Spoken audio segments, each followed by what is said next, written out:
Look closely. What do we all have in common? No matter what corner of the world you live in, you need food, water, shelter, and money. Half of every transaction involves money in exchange for goods or services, stocks, a loaf of bread, illegal drugs. You gotta pay for it. We spend much of our lives chasing money to make a living and accomplish our dreams. But it's also an instrument of destruction. Some might say evil, driving criminals to lie, steal, and even murder. The existing banking system extracts enormous value from society, and it is parasitic in nature. Money is a catalyst for the worst and the best of human endeavor. Before civilization, we created currency, fuel for wars, the path to power, champion and enemy of innovation. Money is so integral to our society and our global economy that its true nature remains a mystery to most. This is the story of money, perhaps the end of money as we know it. No matter how fat your bank account or how thin your wallet, to us it's all cold hard cash. There are some who want to kill it. Get rid of it. Burn your dollars, your euros, your yen, and transform every penny you have into ones and zeros, digital currency.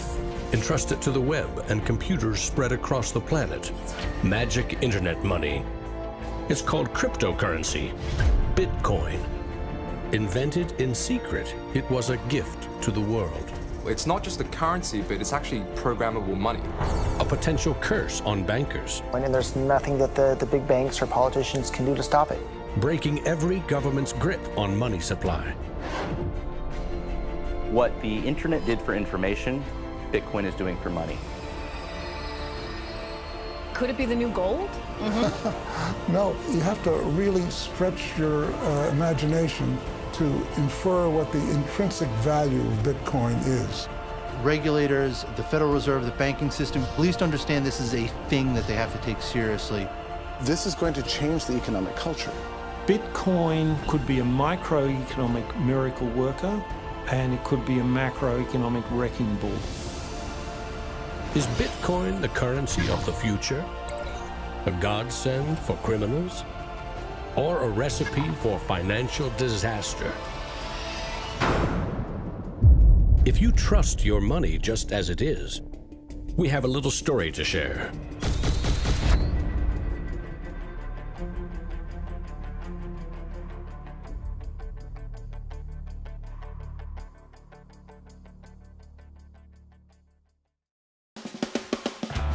Once upon a time, there was a big party with everyone standing around the punch bowl, drunk. Politicians credited the strong economy to their wise decisions. Businesses jumped into new profitable markets, ignoring risk. In fact, the experts said there was no risk. Then, troubling market data from minor countries spooked the markets. Rumors spread. More bad news rattled housing prices at the heart of the financial world. A major bank went insolvent. Investors and businesses made a run on the other banks, demanding their cash deposits. The largest financial institutions in the center of the modern world were frozen. Assets were seized. Banks foreclosed. A credit crunch threatened the entire world economy. And then, finally, the government stepped in. The largest bank bailout ever. Swift action by the head of state had saved the day. Remember that? No, you don't. It happened 2,000 years ago. Rome, 33 AD. Ground zero for the first recorded liquidity crisis and government bailout in history. The largest empire the world had ever seen was brought to its knees by a banking disaster. Emperor Tiberius used money from the national treasury to bail out the country's troubled banks and companies. History may not repeat itself, but it certainly rhymes. Badly. People in power and their money have always been at the very center of it.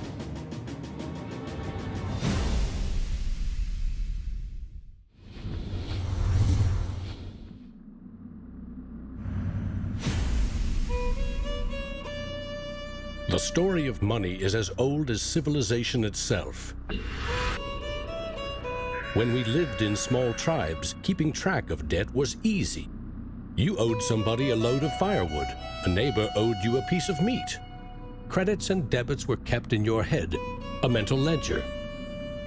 Currency is a language that allows us to express transactional value between people. It's technology that's older than the wheel. It's as old as fire. When humans wanted to trade outside their tribe or village, they needed something everyone could agree had value, something scalable. Enter commodity monies. There were many kinds, but each had to embody the same 5 characteristics. A commodity money is relatively scarce, easily recognizable, can be cut into smaller pieces. You can substitute one piece for another of equal value, and you can carry it around without too much trouble. In ancient Rome, it was salt. The Aztecs used cacao beans. It was whale teeth on Fiji, yak dung in Tibet, shells in Africa and China. Grains, metal, ivory, rare stones, leather, fish. If it had the 5 characteristics of commodity money, someone probably used it as currency. And then you ask, what value do these currencies have? If you go into a primary school, you'll see children exchanging rubber bands and Tamagotchi and Pokemon cards and baseball cards and sweets and candy and any other form of currency. People invent currency when they have no other currency. And now they're going to invent digital currencies. But commodities that aren't durable are a lousy store of value. A bad cacao crop or a huge new salt discovery can throw your currency and economy into turmoil. A more stable system was needed. About 2,500 years ago, the first metal coins were minted in China and in what is now Turkey. These coins shared the same 5 characteristics with commodity money, but were also very durable.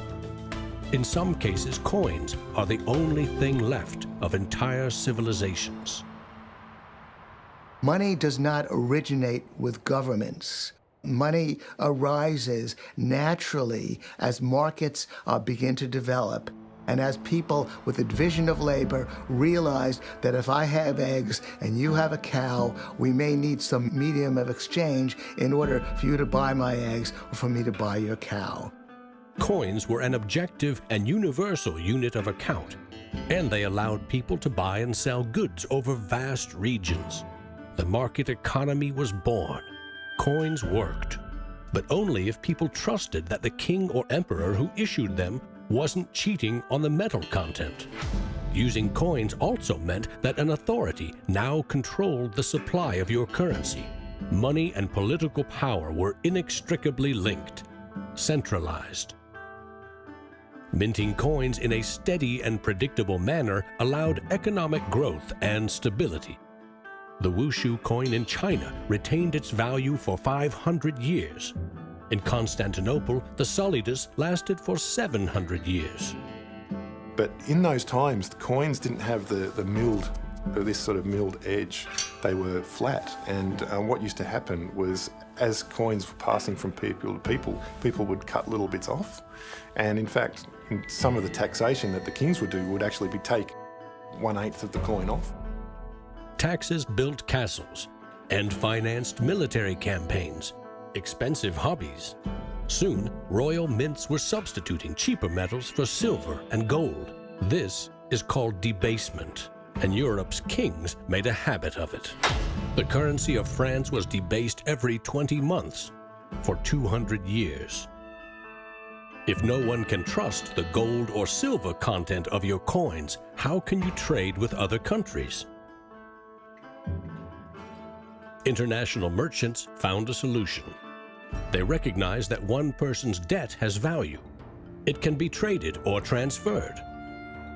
When those IOUs came from reputable sources, they could be used as a form of money, paper money. This money was not based on hard commodities or metal, but instead on someone's promise to pay. Merchant families like the Medici in 15th century Florence acted as clearinghouses for these IOUs. It worked like this. an English trader ordered a shipment of Italian cloth from the Medici for 100 gold coins. His promise to pay the Medici was put on paper. Meanwhile, the Medici owed 100 gold coins to another trading partner for delivery of wine from France. The parties didn't go to the expense of transporting and exchanging gold coins. Instead, the paper was transferred. Everyone agreed that the paper had value, 100 gold coins, but only because everyone trusted the Medici as solvent middlemen. They had created a paper money machine. Within a few generations, they rose from low crime to high finance. Their great wealth helped fuel the Italian Renaissance and elevated the family to levels of enormous political power. The power to marry into royal families and get elected as popes. The ties binding money to power, politics, and influence now ran through church and state. Merchants had proven that creating paper currency could be wildly profitable. Goldsmiths wanted in on the action. Imagine it like this: if the goldsmith had seen over a period of time that some of the coins he was storing for people were gathering dust, the people who owned them don't need them right now. So what if I go and lend them out into the community and I charge them interest on this loan? So he starts out lending some of these gold coins, and then later he realizes actually people don't even want the gold coins, they just want the piece of paper that says the gold coins are in the bank and with the goldsmith. So I can now make a loan with these pieces of paper, and whatever I write on a piece of paper, as long as people trust me, they'll trust the paper.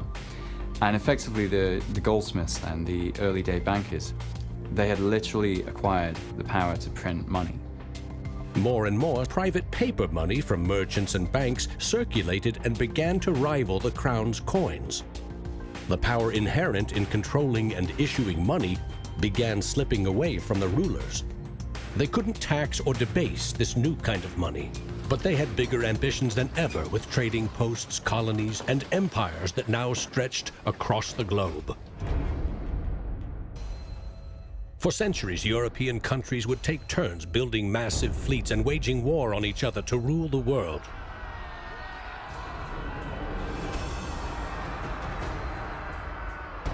Government wanted to take the people's money in order to finance its wars. That's essentially the history of money. Money and warfare go together.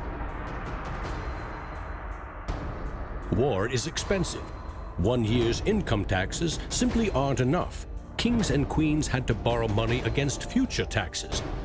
They needed a groundbreaking financial innovation: government bonds. The loans came from rich merchant families and goldsmiths, who by now had become powerful financiers and bankers. Sovereign debt and deficit spending had been born.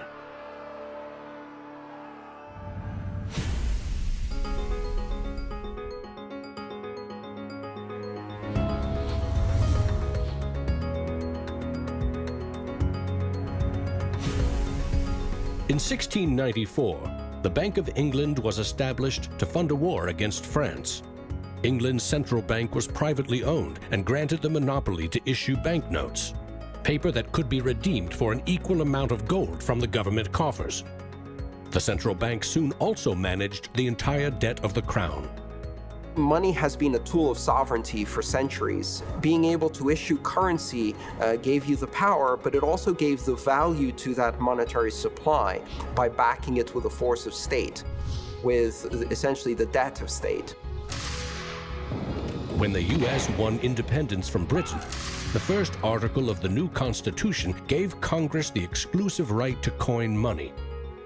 This currency's value was tied to gold in government vaults. From 1781 until the Panic of 1907, the financial system of the U.S. was an economic petri dish. Brief central banks, state banks, private currency, government currency, depressions, strong growth, recessions, regular boom and bust cycles. The long term, as far as capital is concerned, people want predictability. People want stability. From the back of that, they can plan. Now, it's very hard to plan in the long term with such a level of volatility. In 1913, bankers and politicians decided that it was in the country's best interest, and theirs, to have a permanent central bank. They created the Federal Reserve. Among its jobs, expand or contract the supply of a single national currency, the Federal Reserve note. The dollar was tied to gold, and strategic control of it would avoid booms that lead to busts. At least that was the plan. Then came 1929.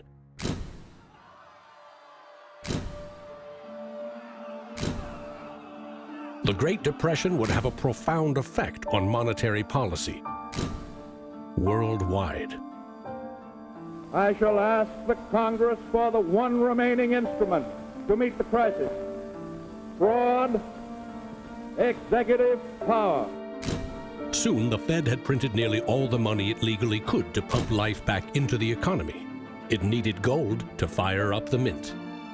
So in 1933, President Roosevelt issued a controversial executive order, forcing all U.S. citizens to sell their gold to the Federal Reserve at a fixed price, or go to prison. The Fed offered far more cash to foreign governments for their gold. Many jumped at the offer. Gold flowed in, and dollars spread across the globe.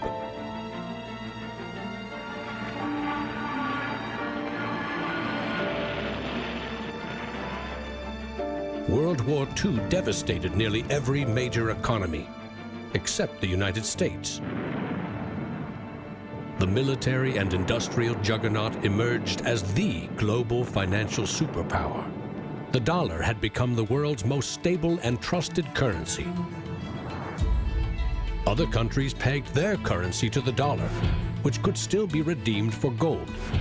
In fact, the U.S. owned more than half of the world's gold reserves. In the next few decades, more dollars flowed to foreign countries.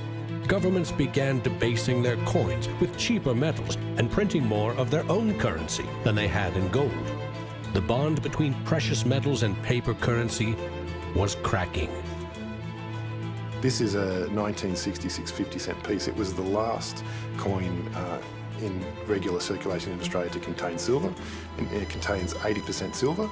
So in 1966, this was 50 cents. Nowadays, it's $8 roughly in silver alone. By 1966, foreign nations had had enough of the U.S. collecting gold and printing cash. And they had more value in dollars than the U.S. had bullion in its vaults. They demanded gold in return for their paper dollars. Arguments about the value of the dollar versus their currency ensued. In 1971, President Nixon settled the matter. He severed United States currency from the gold standard. I have directed Secretary Connally to suspend temporarily the convertibility of the dollar into gold or other reserve assets, except in amounts and conditions determined to be in the interest of monetary stability and in the best interest of the United States. Never again could anyone legally demand U.S. government gold in exchange for paper dollars. For better or worse, the dollar was now backed solely by the full faith and credit of the United States government. The wealthiest nation the world had ever known would bet its future on a single word: trust. People have this mythology of money that is based on very little fact. And one of the nice things about Bitcoin is that it forces people to start to ask questions about the fundamentals of money. Bitcoin is an attempt to adopt the advanced computerized system that we have, the internet, to resurrecting what money used to be all about.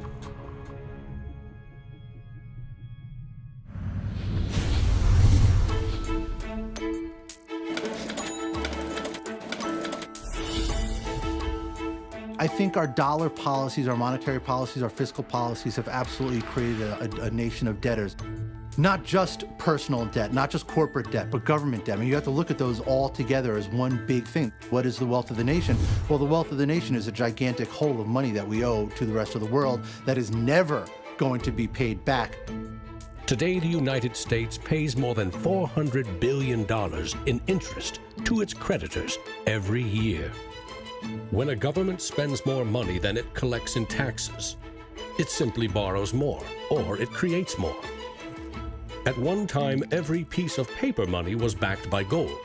Remember, for every $20 bill, there was $20 worth of gold in a government vault. Not anymore. Today, governments create currency by first creating bonds or treasury bills. These bonds are sold in the market, generating funds for the government that issued them. Large banks buy U.S. bonds to flip them, selling them to the Federal Reserve at a profit. This is the magic money machine. You see, the Fed is America's central bank, but it doesn't have any money. No cash on its balance sheets. When a bank buys a bond and takes it to the Federal Reserve, the Fed simply says, "Thank you, Mr. Banker. Here's the principal and some profit." New money isn't exchanged. It simply appears on the bank's accounts. Magic. For 100 years and counting, the precise mechanisms of these bond purchases have remained a secret. Here's where it gets really interesting. The Federal Reserve is not a government agency. It's a private entity, and its shareholders are banks which earn a dividend. As much as $80 billion per year total are paid out to some of the very same banks that sell the government debt to the Fed. Which banks? Don't even bother asking. That's also a secret. In other words, the magic money machine answers to no one. The Fed also sets the bar for how much interest you pay for a car, home, or business loan. The Federal Reserve has been given the impossible task of trying to run the credit and monetary system as though we are the Soviet Union. It's the central planner for the key aspect of capitalism, which is how money and credit is allocated. The Federal Reserve, on balance, does not help the economy. On balance, it hurts the economy. And it's bound to make mistakes, even with the best of intentions. The Fed is also supposed to boost employment with low interest rates, encouraging people and businesses to buy more goods and services. Governments getting involved in money is a good thing, and it's also a bad thing. It's a good thing because money is the arteries of the economy, the blood supply of the economy. Markets are subject to bouts of euphoria and despair, and it makes sense for governments to back currency and manipulate it. Moving the money supply up and down is the most powerful way to sedate that boom and bust cycle. Manipulating the supply of money has short-term and long-term consequences.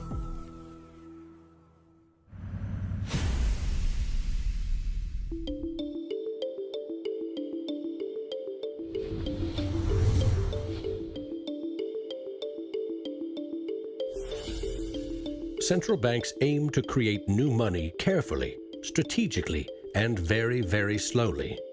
Releasing more money into the economy causes prices to rise, ideally by 2% every year. That's supposed to foster economic growth. But 2% inflation means the buying power of one cash dollar in your pocket today will be 98 cents next year, and less nearly every year to come. Since 1913, when the Federal Reserve took over the United States dollar, we've seen that the United States dollar has decreased in value 98%. Inflation is a far higher tax because on your income you pay it just once. If inflation is 2%, you're paying a 2% tax on your net worth every single year, your net worth held in currency. So, what does that mean? If you earned $1 in 1913, you could buy 16 loaves of bread. Today, $1 barely buys you one. That's not a quaint notion of how cheap things used to be. It's proof that the value of your cash is slowly withering away. That $1 invested at 2% in 1913 would now be worth $7.24. More than 600% return versus a near total loss. The US dollar has gone from being worth $1 to now being worth about 4 cents. So that's, 96% of its original value. And it's a direct result of government control. Governments don't create money from thin air all alone. You play a key role in the magic money machine.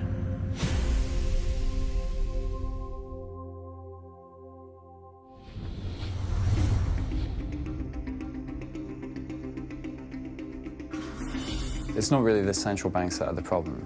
I mean, they're part of the problem, but the real problem is that we've given the power to create money to the same banks that caused the financial crisis.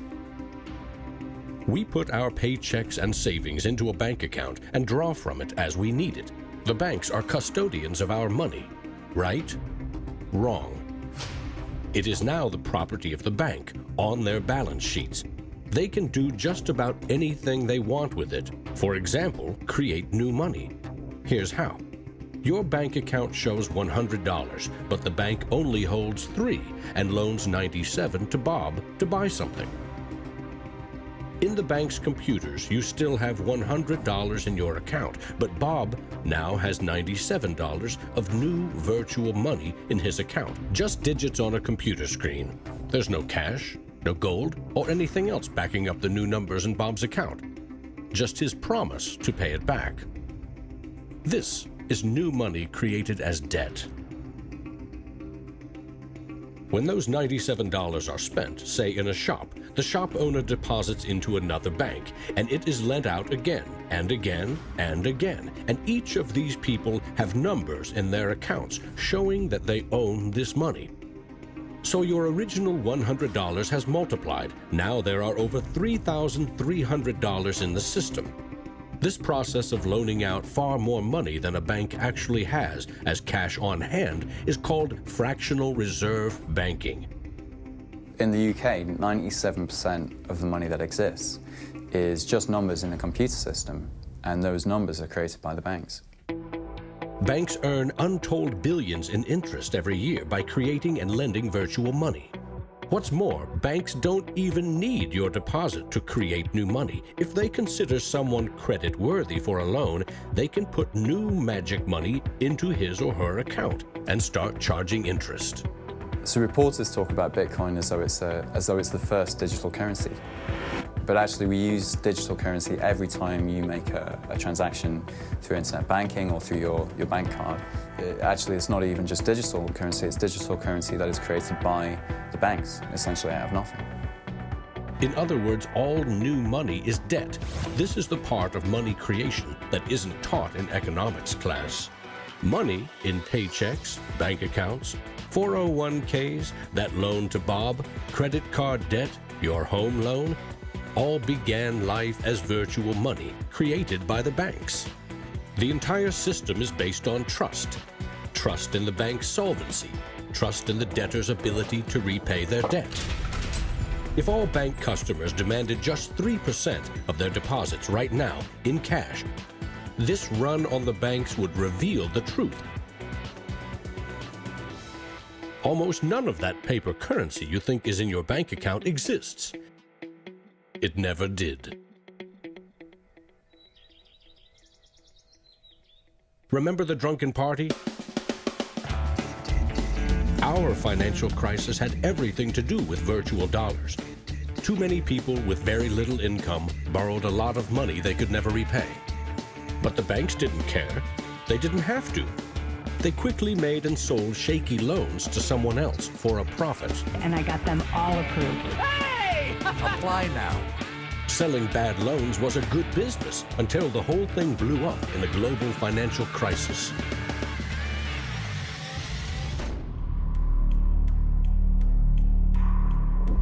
The magic money machine destroyed 30 million real jobs. The United States alone lost $16 trillion in household wealth, and the banks foreclosed on more than 1 million homes.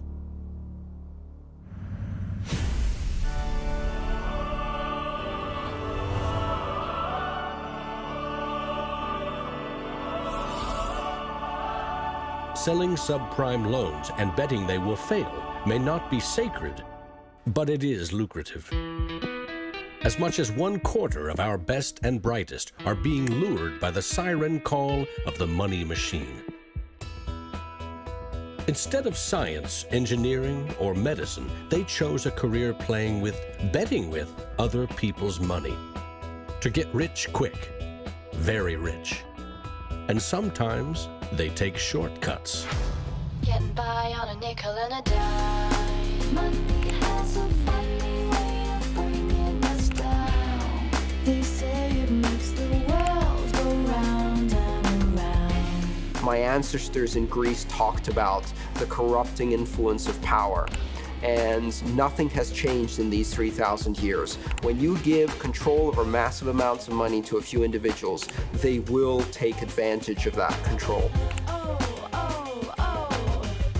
Banks today are factoring in fines and money laundering and all the rules that they break into their cost of doing business. JP Morgan is today coming out and saying that Bitcoin is not a legitimate way of doing business. Banks today are tied into a system that is completely rigged to basically harvest money from the entire global economy and pump it into the hands of very few. Don't get consumed by greed. The existing banking system is cozy, it's captured the regulators, it extracts enormous value from society without delivering anything in return, and it is parasitic in nature.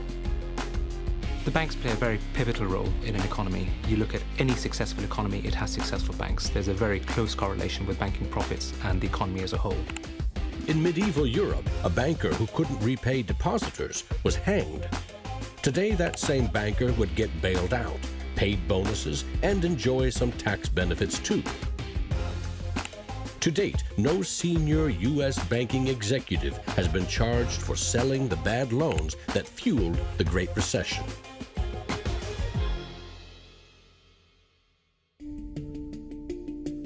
In December 2014, just 6 years after the last banking crisis brought the world to its knees, a congressman snuck a last-minute provision written by Citigroup into a crucial funding bill.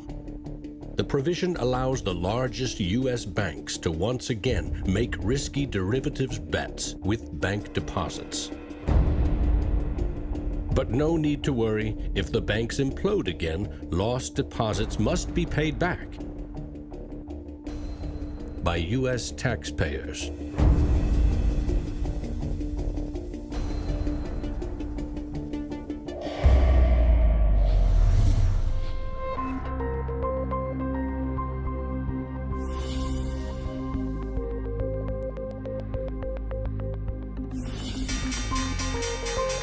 Today's financial innovators package assets in ever more complex ways, slicing, dicing, securitizing, always using someone else's money.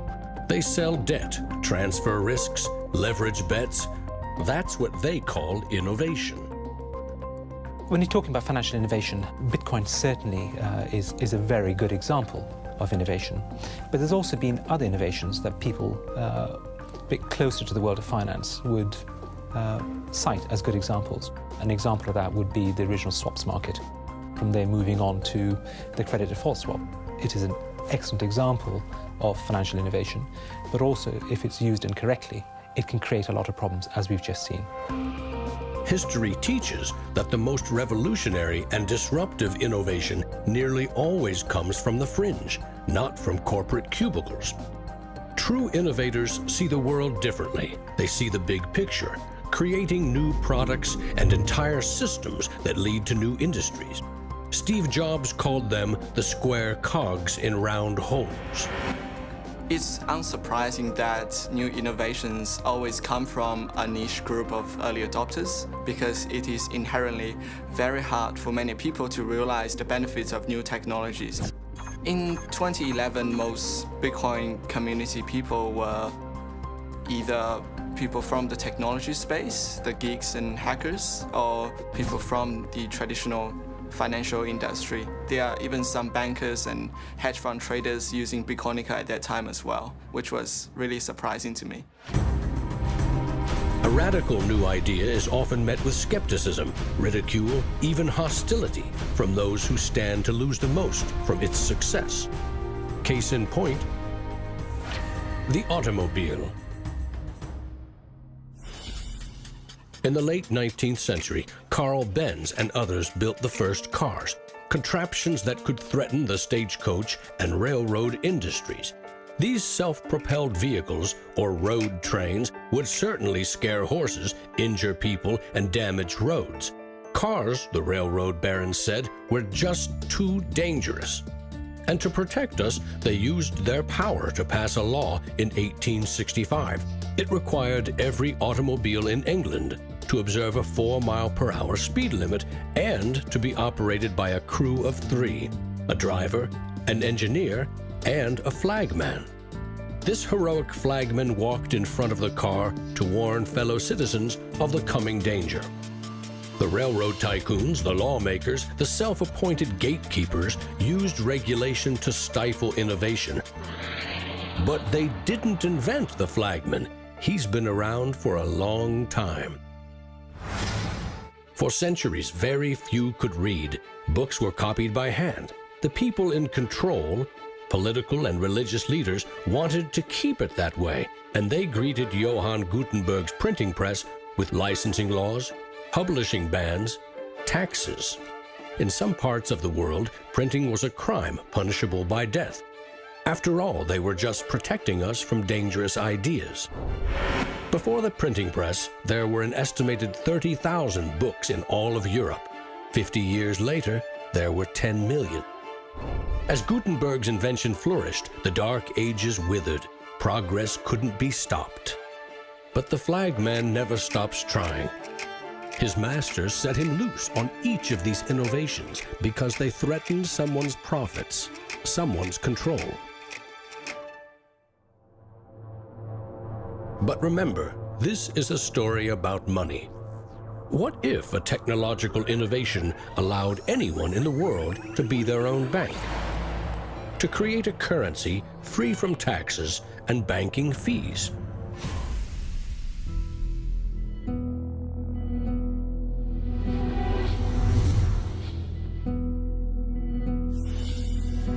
The U.S. Constitution forbids citizens from printing or minting their own currency, competing with or undercutting reliance on the U.S. dollar. In 1998, Bernard von Nothaus decided to test the resolve of the federal government. The Liberty Dollar was available in gold, silver, platinum, and copper. It was available in 3 forms, both in specie, in other words, gold and silver, in paper, as warehouse receipts, and in digital form. Obviously, the government didn't like it. They arrested me and convicted me of counterfeiting, fraud, and conspiracy, and I'm currently awaiting 22 years sentence in federal prison. Lesson learned. At a hackers convention in the Netherlands, there was a young hacker there who used the alias of Satoshi Nakamoto. And he talked to a friend of mine, and he identified the Liberty Dollar and me as inspiring him to create a new currency. Bernard von Nothaus's arrest for creating private money may also have inspired Bitcoin's inventor to keep a lower profile, publishing the invention under an alias and vanishing. Part of me is interested to know like who Satoshi is. Maybe that's part of the mystique of the story. It's completely irrelevant to the functioning of Bitcoin because we have the code to read, but it would be kind of fun to know. Who is Archimedes? Who is Euclid? We don't know. We don't know if Euclid was one person or multiple people. And you know what? It doesn't matter. Euclidean geometry works whether I know who Euclid was or not, whether Euclid was a moral and good person or whether he was a corrupt plutocrat and a bastard. Science and mathematics have essential truth that stands alone, irrespective of its inventors and irrespective of their motives.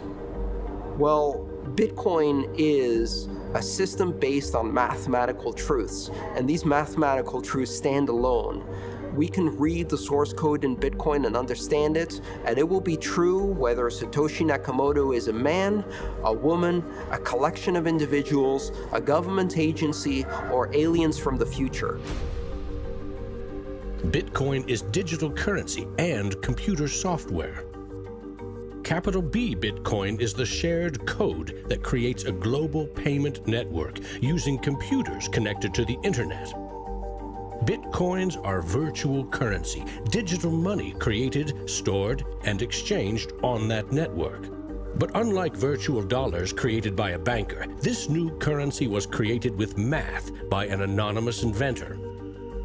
Bitcoin is an open-source software protocol like much of the code supporting the internet and email. Open source means anyone, everyone, can use the protocol. No one person or company can control it. Every change to the software is public, open, and transparent. The code was first developed by Satoshi. Then there were dozens, now hundreds, of programmers constantly collaborating to improve Bitcoin's features and security. So what makes Bitcoin a breakthrough? It tackles an ancient human dilemma and solves a computer science problem. Any shared information or data can be flawed, corrupted. Anything can be faked. How do we know that what we're receiving can be trusted? In our traditional mindset, it's very important to know who is behind this currency because their reputation is significant in knowing that our funds and the true wealth is actually safe. In finance, we rely on trusted third parties like banks, credit card companies, remittance services. They keep track of money as it moves from one account to another, and they charge us handsomely for it. We trust that their digital ledgers of credits and debits balance. A financial system that cuts out these middlemen could be faster, cheaper, and more secure. But Bitcoin is digital. Music and movies are easily pirated, copied, stolen. How can a digital currency retain value if anyone can make 1 million copies? The answer is at the core of Satoshi's invention. A Bitcoin is not a file on a computer. It's an entry in the publicly distributed database called the blockchain. Just as the Medici kept a ledger of credits and debits, today's banks record each transaction as a plus and minus in their ledgers. Now we call them databases. Bank accounts are replaced by a digital wallet that you alone control. Bitcoin's ledger is the blockchain, a record of every Bitcoin in existence and every Bitcoin transaction ever made. It always balances because no Bitcoin ever leaves it. When a Bitcoin is sent from one digital wallet to another, what they are really sending is control over that part of the database. Code that is a unique key for the new owner. As the network processes transactions, it constantly synchronizes the one ledger across the global network. Each computer or Bitcoin miner has a complete and identical copy. And because the blockchain is public, it cannot be controlled by any one person or computer. Owners of the Bitcoin mining computers are rewarded with new Bitcoins for processing transactions and keeping the network secure.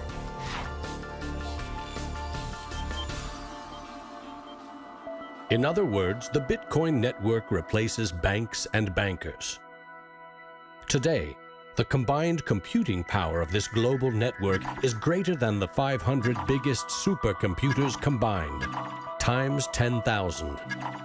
And because every transaction is verified and recorded by the network, a Bitcoin cannot be forged. Digital currency cannot be debased with cheap metals or printed by the billion at will. Too much currency can unleash a monster, skyrocketing prices, trillion-dollar bills that can't buy a loaf of bread. There's a big movement in the U.S.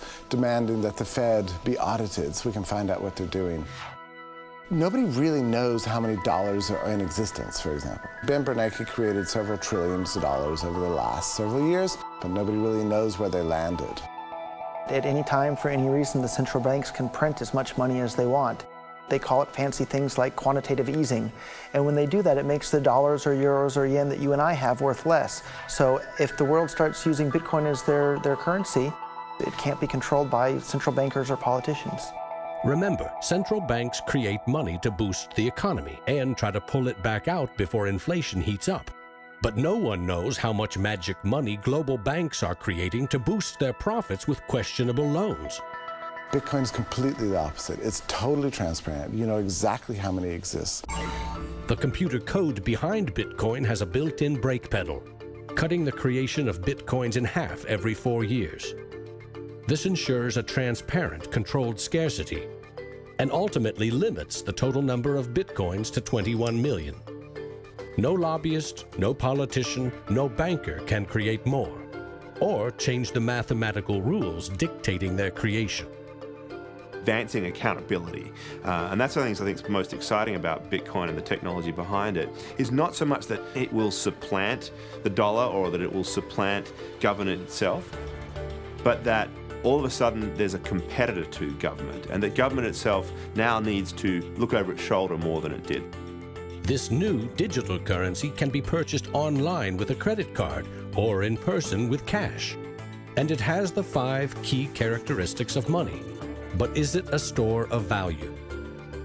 Is it stable, or will it diminish over time, like a commodity rendered useless, or a crop that fails? The ultimate power of a cryptocurrency is unleashed by mainstream adoption and an ever-growing volume of transactions. With Bitcoin, the currency has been created much more slowly than other currencies. And the effect of that has been to turn it into what is essentially a speculative asset. If you ask a lot of Bitcoin enthusiasts whether they're spending the currency, they're not. They're sitting on it and waiting for the price to go up. It isn't a currency if you don't use it to pay people. The point is, the average person is quite happy to walk into a bar and hand over, a $5 note in order to get a drink. So you've got to realize that most people are happy with the money system they have. If most people are happy with cash, they're in love with plastic. In the US, 2/3 of in-person sales are done with debit or credit cards. That plastic is a 60-year-old technology, created by a middleman, never designed for the internet. Each transaction requires personal data, like your name and address. Credit card databases are regularly hacked, with fraudulent purchases charged to your account. Criminals buy and sell stolen credit cards by the thousands in dark corners of the internet. In some parts of London, 1/3 of all online credit card transactions are fraudulent. Card issuers don't hold you responsible for fraud, but protection comes with a price. 2 to 4% in fees. That's $50 billion a year. The issue with credit cards from a merchant's perspective is there's a lot of risk. If they take a credit card, there might be a chargeback, there might be fraudulent purchases. In fact, there's hundreds of billions of dollars every year in fraudulent purchases. A Bitcoin purchase is done for pennies, but there are no protections. If you lose your passwords or are fooled into paying the wrong person, you can never get your money back. It is like digital cash. For a seller, this means no chargeback risks. For an e-commerce company like Expedia or Overstock, cutting credit card fees can double their profit margin. You could not miss the point more effectively than by thinking of Bitcoin as a currency and payment network that will make shopping easier for the first world. Bitcoin is about everything else, everywhere else. There are 2.5 billion people without a bank account. With Bitcoin, a mobile phone with an internet connection is now a bank with access to the global marketplace. What happens when Bitcoin services and infrastructure and Bitcoin wallets and payment processors start going into these countries? These people will be able to gain benefits from trade where they could not previously. These people will be able to send money home, international remittance, which is one of the major pain points of the current financial system. Here, if I send $100, with banks it's going to cost me 20%, Western Union is going to cost 10%, other options that are competing with Western Union is still going to be about 5%. And if you are sending to really remote areas, it's going to be anywhere between 15 and 30%. So in terms of money remittances, it's going to be a game changer using Bitcoin. You do not need a bank account. You just need an internet connection and a wallet to get set up. It's a tool to give people an access into the global ecosystem and give them a promise for an economic future, and specifically provide a way for them to not be dependent on a government that could shut down their bank accounts or even could go into their bank accounts and take out finances.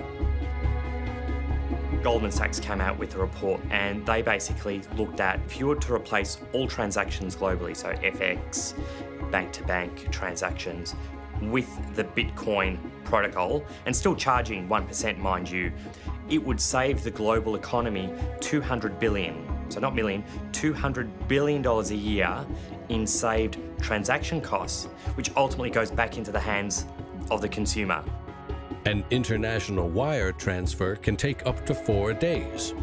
Yet the internet allows us to instantly and globally share text, pictures, videos, anything digital. Why not money? Money which we now know only exists as digits in a bank's database. Wouldn't it be great if you could send Bitcoin transactions just simply via tweet? For example, you would say at the end of money, $1 worth of Bitcoin. And so we built just that. All you have to do is hashtag it with TipperCoin, press send, and our Twitter bot will process the transactions, notify you, and give you a link.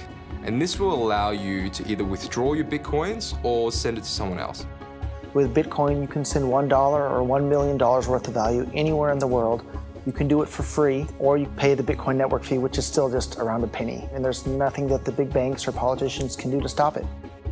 A cryptocurrency that can only be created and transferred with computer networks may be the next step of the digital revolution. The rise of machines, self-driving cars, drones, robots that rely less and less on humans. What I often think is that the future of Bitcoin or digital currency from a broader perspective is really about machine-to-machine payments. So by the time you have an unmanned taxi driving you around New York and then going to power up at an unmanned power station or going to get repairs at an unmanned auto shop, you'll see the machine-to-machine payments done with some sort of digital currency.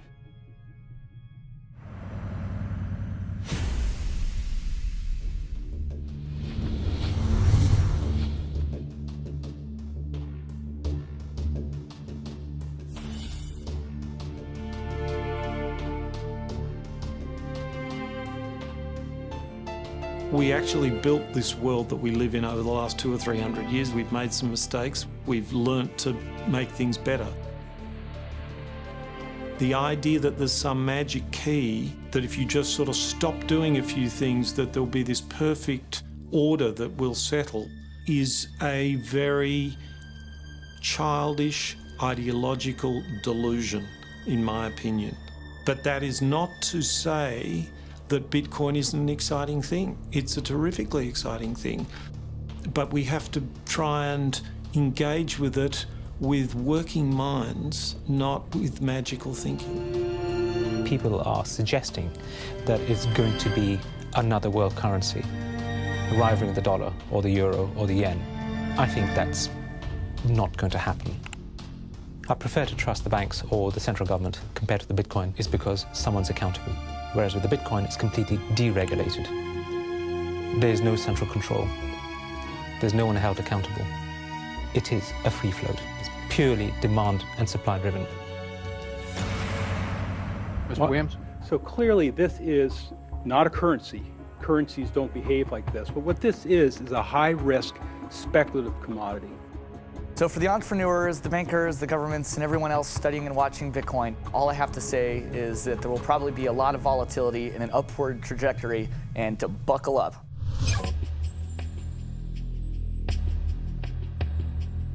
Criminals, scam artists, bad actors are drawn to any kind of money like a moth to a flame.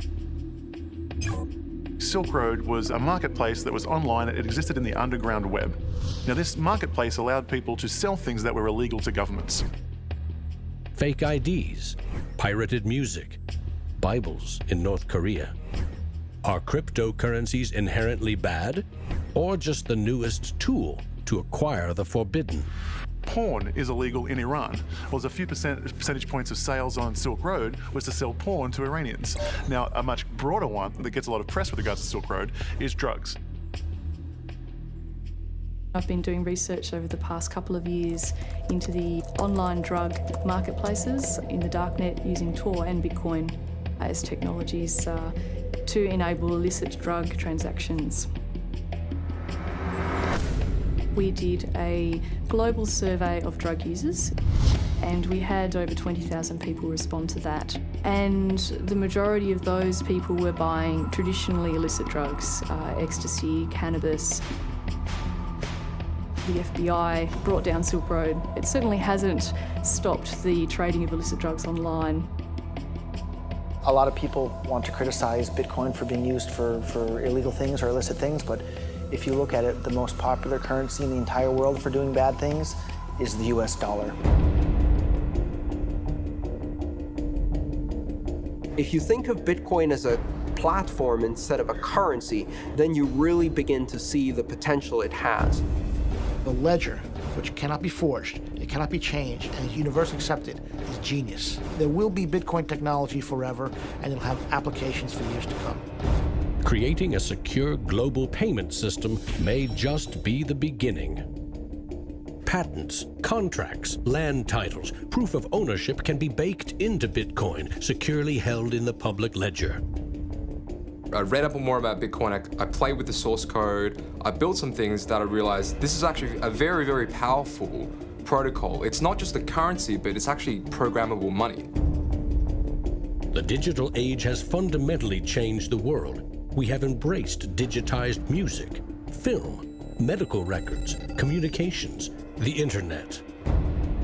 The free exchange of information and currency can fuel revolutions, help in a disaster. But our money is shackled to the 20th century, manipulated by governments and banks. The champions of Bitcoin ask us to imagine payments without a middleman, investments without a broker, loans without a bank, insurance without an underwriter, charity without a trustee, escrow without an agent, betting without a bookie, record keeping without an accountant, global, secure, nearly instant, and free. Is it fantasy or the future of money and commerce?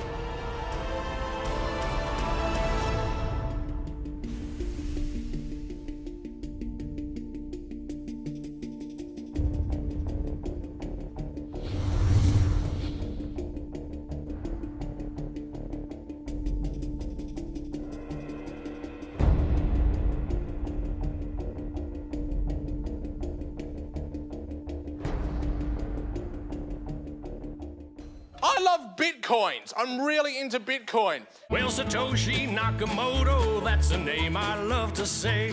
And we don't know much about him, but he came to save the day.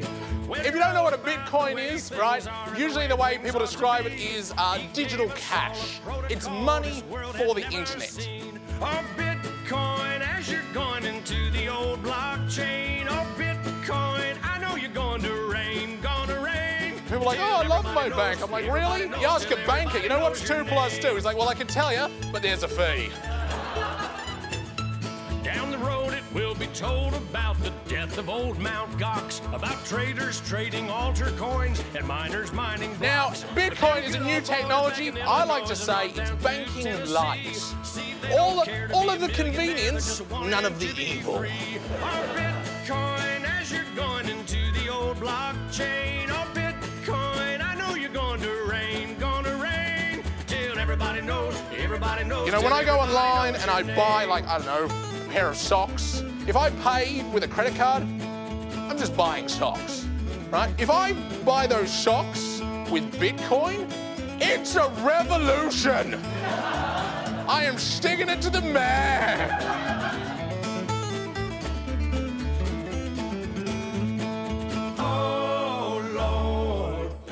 Me some more. There's always people who are not ready to get into the new technology. You know, like when the internet came out, there was people going, nah, I don't think this is going to be popular. And then email came out, and people were like, nah, this isn't going to catch on. And now Bitcoin comes out, and people are like, I don't think, I'm like, aren't you sick of being wrong? Get on this train, you know?